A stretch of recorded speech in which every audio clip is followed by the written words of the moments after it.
Bonjour, bienvenue sur Entre nous, le podcast dédié aux marchés financiers. Ici, on décrypte et on vous rend plus simple la compréhension de ces marchés. Aujourd'hui, on va voir avec Fatih Aïchouch, responsable commercial à l'unité de solutions financières chez Groupama, pourquoi on observe des moins-values sur nos plans d'épargne retraite.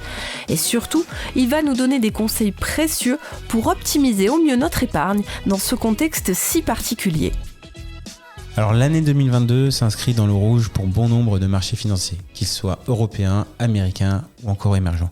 C'est un véritable contre-pied à l'année 2021 où on avait vu des performances records. Alors la baisse généralisée de 2022 s'explique par de nombreux facteurs. Le premier, géopolitique, on a le conflit russo-ukrainien en tête, on a aussi de mauvaises perspectives en termes économiques et enfin le mot qui fait vaciller les marchés financiers, c'est l'inflation actuellement. Oui, ces trois facteurs, les épargnants les voient, les touchent du doigt, c'est quelque chose d'assez complexe à comprendre. Alors est-ce que vous pouvez nous dire assez simplement pourquoi le conflit russo-ukrainien et l'inflation surtout perturbent les marchés ? Est-ce que ça fait peur aux investisseurs, c'est ça ? Alors, le cocktail de toutes ces mauvaises nouvelles font que bon nombre d'entreprises vont peut-être avoir des profits un petit peu moins importants à l'avenir.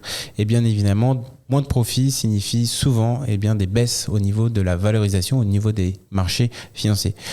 Cette inflation, elle est présente, elle est élevée et bon nombre d'acteurs, notamment politiques ou encore économiques, vont tout faire pour la freiner. Alors dans ce climat très perturbé et d'incertitude, l'épargnant est perdu, concrètement. Qu'est-ce qu'on peut lui conseiller de faire ? Une fois ce constat fait, il est important pour cet épargnant d'adopter quelques réflexes. Le premier d'entre eux, c'est de comprendre que les marchés financiers anticipent et intègrent déjà les mauvaises nouvelles dans la baisse actuelle de marché. Et ça, c'est extrêmement important à garder en tête. Deuxième point, ne pas céder à ses émotions.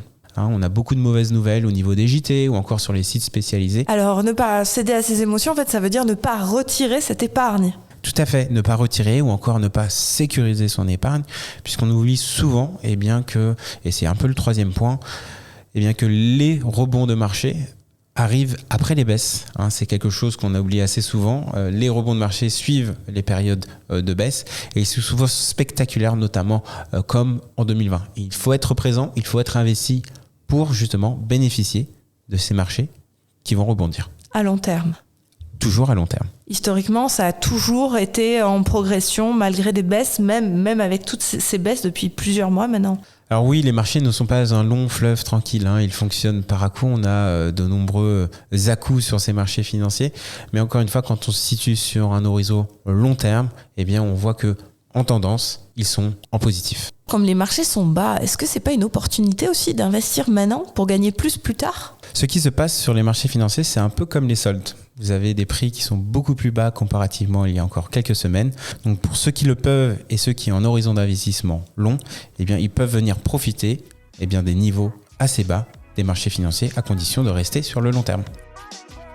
Vous avez aimé cet épisode ? Alors n'hésitez pas à écouter les autres dédiés aux marchés financiers sur notre chaîne YouTube Gannereau Courtage.